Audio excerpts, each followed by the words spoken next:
आरिफ अलवी साहब सदारत छोड़ने के बाद जो है वो मिले हैं इमरान खान साहब से। क्या दोबारा सरगर्म हो रहे हैं वो? पाकिस्तान तहरीक इंसाफ का कोई ओहदा वापस उनके पास हो रहा है? और क्या जिम्मेदारियां सौंपी होंगी इमरान खान साहब ने अलवी साहब को? उन्हें आप चेयरमैन बना दें, उन्हें आप कुछ भी कर दें। जब वो ऐवान सदर में थे तब भी वो पीटीआई के लिए काम कर रहे थे। उन्होंने एक दिन भी अपनी जमात से बिरत का इजहार नहीं किया। उन्होंने पीडीएम की गवर्नमेंट के पहले जो पार्ट आप कह लें कि जो 16 महीने की हुकूमत थी उसमें हर वो काम किया जहां जरा सी भी उनके पास 14 दिन 16 दिन की गुंजाइश थी कि कानून नहीं बनने देना, कानून को वापस करना है, गवर्नर नहीं लगाने देना, नया गवर्नर के ऊपर रोकना है। तो वो अपनी पार्टी की पॉलिसी के मुताबिक ही लोगों से मिलते भी थे और वो कोई दूर नहीं थे अपनी पार्टी से। बस सिर्फ ये देख लें कि वो सदारती मनसब की वजह से इमरान खान से नहीं मिल सके थे, अब वो मिल भी आए हैं और एक्टिव भी हो गए। सही, बिल्कुल ठीक। बुशरा बीबी को अडयाला जेल शिफ्ट कर दिया गया है। कहा जा रहा है, सोचा ये जा रहा था कि उनको वहां पे रखा गया था शायद कोई बातचीत। क्या अब यहाँ पे शिफ्ट करने से वो दरवाजे हमेशा के लिए बंद कर दिए गए जो बातचीत की बातें चल रही थी? देखिए, या क्या वजह है शिफ्ट करने की? कुछ इतलात ऐसी हैं कि एक मैसेज स्टार्ट में आया था कि मुझे जी। अगर बनी गाला रख दिया जाए, और फिर इलेक्शन भी सर पे था, औरत कार्ड होता, तो इन्होंने बनी गाला रख दिया। और उसके बाद जब फिर उन्होंने हाई कोर्ट में दरखास्तें दी तो आपको पता है जज साहब भी बरम हुए कि भाई आप जाना भी चाहते हैं कि नहीं जाना चाहते अडयाला, दरखास्त देते हैं और टाइम पे आते नहीं हैं। तो बस अब वो चली गई हैं वहां पे जहाँ पे बाकी खवातीन कैदी मौजूद हैं, वहां पे बेगम बुशरा भी पहुंच गई हैं। मुलाकात तो वही जो कानून के दायरे में रह के होनी है, कोई ये तो नहीं होना कि वो इकट्ठे रह रहे होंगे वहां पे अडयाला में। वो जब उनका केस चलता है तो वहां दोनों बैठते हैं, और अदरवाइज जो कोर्ट ने ऑर्डर किए हुए हैं कि हफ्ते में एक दफा मुलाकात करानी है तो वो हो जाएगी। बट हमें फीलिंग क्लोज क्लोज तो होगी ना सर? फीलिंग क्लोज क्लोज एक होती है ना जी, फीलिंग होती है कि नेड़े नेड़े तो है ना कम से कम। देखे ना, हम किसी के बारे में भी बात करते हुए ये तो देखेंगे ना कि वो दोनों मियाँ बीवी हैं। ठीक जी है जी, तो बिल्कुल। वो एहसास तो होता है और ख्याल रखना चाहिए खवातीन के हकूक का भी। जो खान साहब अगर नहीं रख रहे थे मरियम नवाज का, और वो वहां पे शहजाद अकबर को भिजवाया करते थे, तो उल्टा इसका असर होना चाहिए। इमरान खान साहब के ऊपर बहुत सारे आप जैसे लोग कहते हैं कि उन्हें बहुत रियायत मिली हुई है अदालतों से, लेकिन खातून का एहतराम बहरहाल वाजिब है और जो सबको करना चाहिए। बिल्कुल ठीक हो गया। अच्छा सर, जरा दूसरी तरफ आ जाए। गंडापुर साहब जो धमकियां लगा रहे हैं, उन्होंने कहा जी मैं गवर्नर उस पर कब्जा करने कर लूंगा, और उन्होंने गवर्नर को कहा कि आपका पेट्रोल मेरे बजट से निकलता है वो बंद कर दूंगा, गवर्नर हाउस को अजायब घर बना दूंगा। ये इसका मकसद क्या है? मतलब कि बजाय कि अवाम की खिदमत करने के मंसूबे बताने के, वो हर रोज किसी ना किसी को धमकियां लगा रहे हैं। सियासी शहादत तो नहीं चाहिए इनको? देखिए, लाइमलाइट में तो रहते हैं ना इस बुनियाद पे। कभी वो अच्छा कहते जी। हैं कि भाई यहाँ बिलावल को नहीं आने देंगे। जाहिर है अखराजात जो है गवर्नर हाउस के ऑफिस के, वो सूबाई हुकूमत ने उठाने होते हैं, वो किसी और ने तो नहीं उठाने। गवर्नर जो है विफाक के नुमाइंदे जरूर है वहां पे, लेकिन जो कवायद जवाबित है, कानून है, वो ये बताता है कि उसका बजट सूबाई हुकूमत को ही देना है। और सूबाई हुकूमत का जो बजट है वो भी किसी के भी घर से तो नहीं आ रहा, वो अपने सूबाई खजाने से दे रहे हैं, और सबको rules of the business, rule of the game के तहत रहना है। वो बयानात जो सख्त देते हैं तो जवाबन पीपल्स पार्टी भी दे रही है। तो पीपल्स पार्टी और पीटीआई में भी पहला हकीकी फड्डा यहीं से शुरू हो रहा है कि दोनों डेरा इस्माइल खान से हैं, कुंडी साहब भी, जी। गंडापुर साहब भी, और दोनों का हल्का भी एक है। और लड़ाई फिर बढ़नी है ना, क्योंकि दोनों को अपने अपने हल्का इंतखाब को भी जवाब देना है, अपनी अपनी पार्टियों को भी जवाब देना है। और गंडापुर के ऊपर जाहिर है ज्यादा जिम्मेदारियां कि वजीर आला हैं, उनके ऊपर ये प्रेशर आता है कि उन्होंने कहा था कि एक हफ्ते में तमाम एफआईआर खत्म कर दी जाएं जो पिछले 16 महीने में हुई थी। तो वो अब वो प्रोसिक्यूशन के मराहिल में है, उसके भी वो जवाब देते हैं। कई दफा वो कहते हैं, जैसे उन्होंने कहा था कि जो रिश्वत मांगे उसके सर पे ईंट मारो, और सरायकी में कहा था सिल मारो चाह के। तो उसकी वजाहत दी कि नहीं, मेरा मकसद हकीकी तौर पे ऐसा करना नहीं था, बल्कि ये एक सिंबॉलिक बात थी कि लोगों को डर खौफ पैदा हो के रिश्वत ना मांगे। तो इसकी भी वजाहत आ जाएगी कुछ दिनों में, कोई परेशानी वाली बात नहीं है, ये चलता रहता है सियासत में। लेकिन ये 5 साल तक चलता रहेगा सर? बड़ा लंबा अरसा है सर। इसी तरह कोई बात चलता नहीं, रहेगा? बर्दाश्त बर्दाश्त पैदा करें। और जब बर्दाश्त खत्म होगी तो अगर वो कोई इंतहाई कदम उठाएंगे तो सूबे में गवर्नर राज का निफाज भी आइन के अंदर दर्ज है, वो कोई बाहर से तो दर्ज नहीं है। उसकी सिर्फ पार्लियामेंट के मुश्तरका इजलास से ही मंजूरी लेनी होती है, जो इनके लिए कोई मसला नहीं है। तो दोनों को ख्याल रखना चाहिए कि उन्हें आवाम की खिदमत के लिए लोगों ने वोट दिए हैं, तो वो उस तरफ तवज्जो करें भड़कों की बजाय। मौला जट स्टाइल ना अपनाए गंडापुर साहब। उनको चाहिए कि बकाए बाहमी, यानी जिसको इमरान खान तो फिर कहते हैं ना कि चोरों के साथ बैठना, लेकिन कानून ये कहता है कि सबको अपने अपने जाब्ते में काम करना चाहिए, गवर्नर को भी और वजीर आला को भी। बिल्कुल ठीक है सर। सर जजों वाला मामला क्या रुख इख्तियार कर रहा है? जज क्यों इतना प्रेशर प्रेशर कर रहे हैं? लग ऐसा रहा है जैसे कहा ये जा रहा है कि इस वक़्त जो रावलपिंडी है वो सामने जो आपकी शाहरा दस्तूर है वो बिल्कुल आमने-सामने खड़े हुए हैं। क्या ये उनका आपस की टसल है या कुछ और मसला है सर? नहीं देखें, ये उसको थोड़ा-सा आपने चूँकि शरअ दस्तूर से मुंसलिक कर दिया, तो शरअ दस्तूर पे चूँकि हाई कोर्ट भी है और जी, सुप्रीम कोर्ट भी है जी। और पिंडी दूसरी तरफ मौजूद है। तो इसकी तखसीस अगर आप कर देते तो ज़्यादा अच्छा था। सुप्रीम कोर्ट की तरफ से तो कोई ऐसा मैसेज नहीं है। हाँ, हाई कोर्ट की तरफ से बिल्कुल 6 जजों का जो खत आया और उसके बाद लाहौर हाई कोर्ट की तरफ से एक प्रेशर है, वकला बोल रहे हैं कि जी वो जो ट्रिब्यूनल्स के लिए नाम पंजाब में दिए गए हैं, वो इलेक्शन कमीशन नोटिफ़ाई नहीं कर रहा।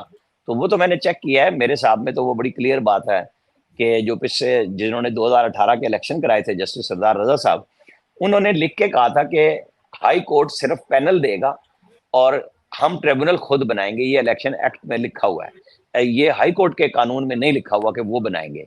बस इस पे गुस्सा है और फिर जो जज साहब ने कल कमाल ही किया, आपको पता है सोशल मीडिया पे जस्टिस शाहिद करीम साहब, उनको सोचना चाहिए था कि जो उन्होंने नतीजा निकाला उसके ऊपर सोशल मीडिया में क्या क्या हो रहा है, कि फिर हुँ, तो कोई बच्ची घर से बाहर ना जाए और किसी लड़के को ना दिया जाए, कोई मोटरसाइकिल ना दिया मोटर जाए, और फिर उनको ये भी नहीं पता था कि उसकी स्पीड कितनी होती है, कि वन व्हीलिंग के लिए कितनी गुंजाइश होनी चाहिए। तो मेरा ख्याल है जज साहब ने जरा जल्दी कर दी, गुस्सा कुछ और होगा, किसी और मामले का होगा, इजहार इधर हो गया। मेरा ख्याल है वो रिव्यू करेंगे इस बात को, चूंकि उन्होंने पीर तक का कहा है। तो ये कोई मंतकी बात नहीं कही जज साहब के। ये मामलात ऐसे नहीं थे कि उन्हें फौरन वो जवाब तलब कर लेते कि उनके जहन में कुछ खदशात हैं, वो क्वेश्चन करते। उन्होंने जो खदशात जाहिर कर दिए कि लड़कियों के कॉलेज में लड़के चले जाएंगे और वन व्हीलिंग करेंगे, मतलब उसका ये सच्ची बात है कि बड़ा अफसोसनाक है। उनको इस तरफ आना नहीं चाहिए था। सर बहुत सारी ऐसी हो रही हैं, कभी रोटी की कीमत को कंट्रोल करते हैं कि इससे सियासतदान को फायदा हो जाएगा, उसकी शोहरत में इजाफा होगा, कभी कोई मतलब बहुत सारे ऐसे इंतजामी मामलात हैं। देखिए प्रेशर का कहा जा रहा है कि जजों के मामले में टांग अड़ाई जा रही है, उनको प्रेशराइज। तो सर इंतजामिया को भी तो जजों की तरफ से बड़ा प्रेशराइज है ना सर? नहीं, मेरा तो जी बड़ा सीधी सी बात है कि जजों को तो ये चाहिए और चीफ जस्टिस साहिबान को कि जितने जितने केसेस हाई कोर्ट्स में तो समझ लें लाखों केसेस है ना, इस सुप्रीम कोर्ट हम्म। में तो 57,000 केसेस हैं। इन्हें तवज्जो इस तरफ देनी चाहिए कि वो किस तरह इंसाफ आम आदमी को जल्द अज जल्द दे सकते हैं। अब पंजाब के अंदर कितने वो डिवीजन बेंच बने हुए हैं, रावलपिंडी में है, भावलपुर में है, मुल्तान में है, तो फिर लाहौर खुद मेन में है। तो इनको तो चाहिए कि इंसाफ की फराहमी में कोई टाइम गुजारे नहीं, कि डिले हो, लोगों के मसाइल हल होने चाहिए। तो उस तरफ की बजाय हमारे यहाँ अफसोसनाक है, ये आज की बात नहीं मैं कर रहा, ये शुरू से ही है कि सियासी केसेस तमाम हाई कोर्ट्स और सुप्रीम कोर्ट में लग जाते हैं और बाकी केसेस साइड पे चले जाते हैं।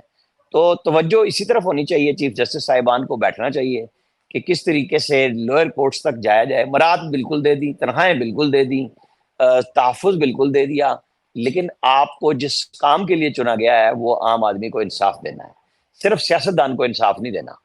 तो सोचना चाहिए इन साहिबान को, सबको, कि हमें आम आदमी को जल्द इंसाफ और सस्ता इंसाफ कैसे दिया जा सकता है, उसके ऊपर होना चाहिए कि वो काम जल्द से जल्द करें। तो वो जो उधर होनी चाहिए, अगर इंतजामिया कोई रिलीफ देती है और रिलीफ में ये हो देखें कि जी चंद मखसूस लोगों को फायदा दिया जा रहा है, फिर तो आप क्वेश्चन उठा सकते हैं कि जी आप डिस्क्रिमिनेशन कर रहे हैं। लेकिन अगर क्या बिल्कुल अक्रॉस द बोर्ड कोई फैसिलिटी दी जा रही है गरीब आवाम को, चाहे वो रोटी की सूरत में हो, वो लैपटॉप स्टूडेंट्स की सूरत में हो, वो इलेक्ट्रिक बाइक की सूरत में हो, तो एक सिस्टम बना के दे रहे हैं ना।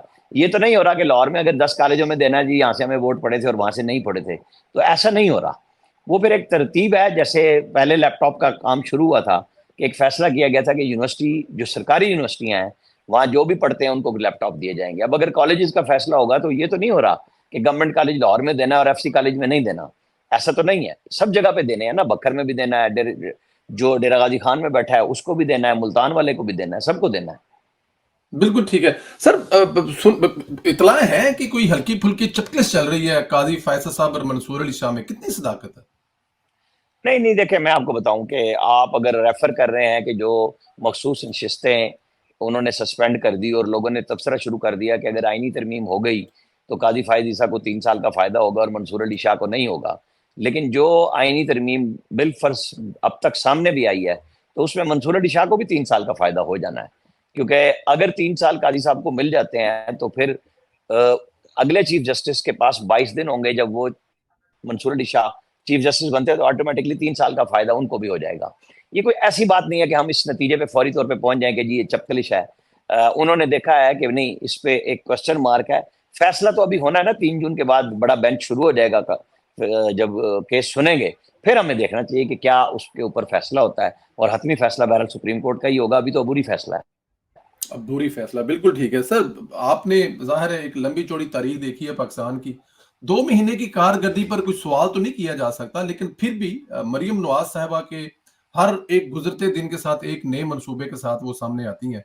तो ये पहले 2 महीने की जो कारकर्दगी है, माजी में ऐसा देखा कि इतनी स्पीड से मंसूबे आ रहे हैं और उन पे काम हो रहा है? मुतमिन है 2 महीने की कारकर्दगी, या इस पे समझते हैं कि अभी बात नहीं करनी चाहिए, सिर्फ 2 महीने हुए? देखिए, माजी में तो फिर बहुत सारी मिसालें आपको शहबाज शरीफ की देनी पड़ जाएंगी, नवाज शरीफ ने की हैं, लेकिन चूंकि माजी दो करीब महीने में इमरान खान साहब ने जब 2018 के इलेक्शन का मंशूर पेश किया था और बताया था कि हम पहले 100 दिन में क्या क्या कुछ कर देंगे, जी। और वो कुछ नहीं कर सके थे, ना मरकज में ना सूबे में। मतलब यूनिवर्सिटियां बनाना था तमाम गवर्नर हाउसेस को, प्राइम मिनिस्टर हाउस को, तो उसमें तो एक एग्जेक्टिव ऑर्डर ही चाहिए था ना, तो वो नहीं कर सके थे। जो कहने की बात थी ना कि सिर्फ नोटिफिकेशन से होना था, वो भी वो नहीं कर सके थे। और फिर बुजदार साहब को बिठा दिया, तो वो तो बुजदार साहब तो 3.5 साल में भी कुछ नहीं कर सके थे अपने, माशाल्लाह उन्होंने तो कुछ भी नहीं किया। तो आज मरियम नवाज का इस तरीके से मुकाबला बनता ही नहीं है। मरियम नवाज एक अच्छी स्पीड से काम कर रही हैं, लोगों की तरफ जा रही हैं, लोग उनके स्टाइल पे तनकीद भी कर रहे हैं, लोग बहुत तारीफ भी कर रहे हैं। हम्म। असल बात ये होगी कि चूंकि 2 महीने हुए हैं, उन्होंने एक अच्छा काम और स्पीड पकड़ी है। असल होगा कि इसको पायदार बुनियादों पे वो जारी भी रखें, और जो मंसूबे वो कह रही हैं आगाज से लेके और इख्तिताम तक उनकी सरपरस्ती भी होनी चाहिए। और पूरे पंजाब में सही जिस तरह अस्पतालों के अंदर, स्कूलों के अंदर, जो सड़कों के हिसाब से वो काम करना ऐलान किया है, बहुत जगहों पे रिवैम्पिंग शुरू भी हो गई है, उसे बस पायदार तौर पे बनाएं, इदारा जाती बुनियाद पे बनाएं, ताकि वो चलता रहे। चलता रहे, बिल्कुल ठीक है। सर, मरकजी हुकूमत की क्या खबरें हैं? मतलब हम हर रोज कोई ना कोई खबर पढ़ रहे हैं। सऊदी अरब आ रहा है, इन्वेस्टमेंट आ रहा है, इन्वेस्टमेंट बहुत ज्यादा आ रही है, ईरान, कतर, और उसके अलावा बहुत सारे जैसे वर्ल्ड बैंक है, IMF है, एशियन डेवलपमेंट बैंक है, अगले साल महंगाई कम। तो शहबाज शरीफ साहब जो है वो धीरे धीरे लगे हुए हैं इन चीजों में। कुछ बेहतरी आने वाले साल में नजर आएगी आपको? देखिए, शहबाज शरीफ साहब फुल इस वक्त काम कर रहे हैं, नो डाउट, हम्म। लेकिन जब तक इन्वेस्टमेंट आ नहीं जाती, जी। मेच्योर नहीं हो जाता ना, तो दावे ही रहेंगे ना। जैसे मोहम्मद बिन सलमान ने इस महीने आना था, अब आया कि वो अगले महीने बकरा ईद के बाद आएंगे। तो यहाँ पे इस महीने में पूरा सियासी तौर पे एक बयान बनेगा कि जी देखें, जो आ रहे थे वो भी नहीं आ रहे। और जबकि वो बाहमी तौर पे इस तरह करना चाह रहे हैं कि जब वो आए तो MOU साइन ना हो, जैसे माजी में हुए थे इमरान खान के दौर में, हम्म। तो अब एग्रीमेंट साइन हो और फिर उन पे इम्प्लीमेंट हो जाए। बिजनेस का जो वफद आया सऊदी अरब से, वो अब गया है, वो अपनी काउंटर प्रपोजल लाएगा कि वो यहाँ पे कैसे इन्वेस्ट कर सकते हैं, अपनी गवर्नमेंट से बात करेंगे। मोहम्मद बिन सलमान बिल्कुल संजीदा है, इसमें कोई शक नहीं है, और वो आना भी चाह रहे हैं। तो हमारे यहाँ भी बहुत स्पीड से काम नहीं होते। जो इदारा जाती ब्रेक है वो बहुत ज्यादा है मंसूबों के अंदर, अमल दरामद के हवाले से। सऊदी वन विंडो पे चलते हैं, हमारे यहाँ शहबाज शरीफ कोशिश पूरी कर रहे हैं, जैसे फैसिलिटेशन काउंसिल में आर्मी की भी पूरी सपोर्ट मौजूद है, सारे मिलके कर रहे हैं। बस हमें मेच्योर होने का है कि सऊदी अरब की हो, कुवैत की हो, UAE की हो, चाइना की हो, अब वो आनी चाहिए, क्योंकि वो आएगी तो फिर यहाँ पे कारोबार बनेगा, लोगों का रोजगार बनेगा। अल्लाह करे कि वो आन, बहुत जल्द शुरू हो जाए।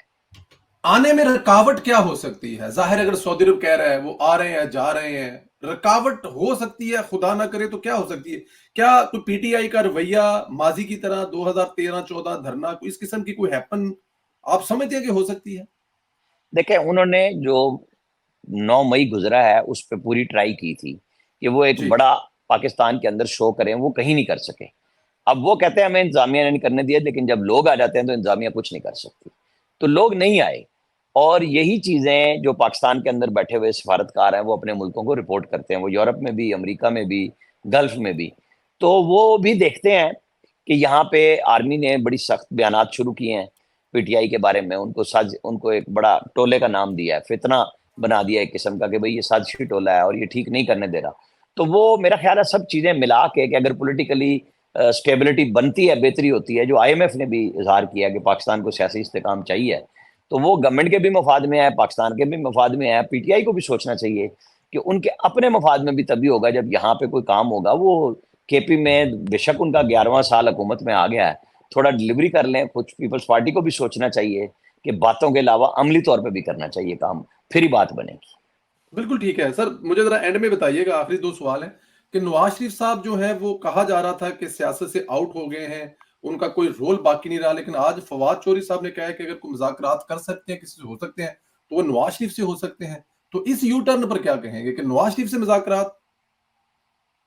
अब फवाद चौधरी साहब भी जाहिर है अपनी पार्टी में वापसी के लिए तैयार बैठे हैं पीटीआई में। जो ठीक है। रोक दी गई है कि खान साहब की जमानत हो, वो बरी हो, वो बाहर आए, फिर बाकी लोगों को लेने का बरह रास्त फैसला करें। वो ट्राई तो कर रहे हैं ना। वो राना सनाउल्लाह के एक बयान को कहते हैं ये कल गलत था, आज ठीक है। नवाज शरीफ से उनकी होप्स हैं, लेकिन अगर उनकी माजी में बतौर वजीर इतलात या पीटीआई के रहनुमा के बयान सुन लें तो नवाज शरीफ से तो बड़ा दुश्मन ही कोई नहीं था। आज उनको जी। भी ये मानना पड़ा है कि नवाज शरीफ में तदब्बर मौजूद है, सियासत मौजूद है, और वो बड़े का किरदार अदा कर सकते हैं। और नवाज शरीफ में इसमें शक ही कोई नहीं है कि मौजूद है। उन्होंने अब भी शहबाज शरीफ को आगे करके उस बहरान से बचाया जो बहुत सारे लोगों का ख्याल था कि पीएमएलएन बिल्कुल मरकजी हुकूमत में पुट्टी कर ले कि नहीं हमें हुकूमत नहीं बनानी, जाओ बना लो। जो कुछ किया रिजल्ट के अंदर, उनके भी एतराज़ात मौजूद हैं, पीटीआई के भी हैं, वो मौलाना फजलुर रहमान के भी हैं। और 28 को यौम तकबीर वाले दिन पीएमएलएन की चूंकि मरकजी कौंसिल का इजलास हो रहा है और उस दिन वो पार्टी के सदर भी बन रहे हैं, तो फिर बहुत सारी चीज़ों में आप और हम बेहतर अंदाज में जायजा और तजिया कर सकेंगे कि वो उसके बाद क्या बयानात देंगे, क्या मुलाकातें करेंगे। आजकल बहरहाल ज़्यादातर उनका टाइम अपने घर पे और बहुत कम सोशलाइजेशन है उनकी, बहुत थोड़े लोगों से मिल रहे हैं। लेकिन क्या समझते हैं कि अगर वो पार्टी की दोबारा दोबारा संभाल लेंगे, लेकिन क्योंकि नून लीग में रिवाज है ना, ये पार्टी जो है तकरीबन इलेक्शन से 2-4 महीने पहले सरगर्म होती है, इलेक्शन जीती है, घर बैठ जाते हैं। शायद पहली दफा हुई है कि नून लीग को आप कह सकते हैं कि किसी हद तक शिकस्त हुई है, ये बात तो माननी पड़ेगी ना। जैसे भी हुई है, वोटों से हुई है, किसी ने की है, तो क्या मियां साहब पार्टी में सरगर्म करेंगे? 5 साल तक पार्टी को चलाएंगे? मॉडल टाउन खुलेगा? वो तो बंद पड़ा हुआ है। कुछ गर्मी सर्दी होगी या बस? देखिए ना, आप जो आपने कहा ना 2-3 महीने पहले मुतहर्रिक होती है, तो इस दफा नहीं हुई ना, तो नुकसान उठाया ना। हम्म। आप टिकट ही बांटते रह गए 2-3 महीने, और इंटरव्यू जिन जिन करते को रहे। आपने कंफर्म किए थे उनके जाके जलसे करते।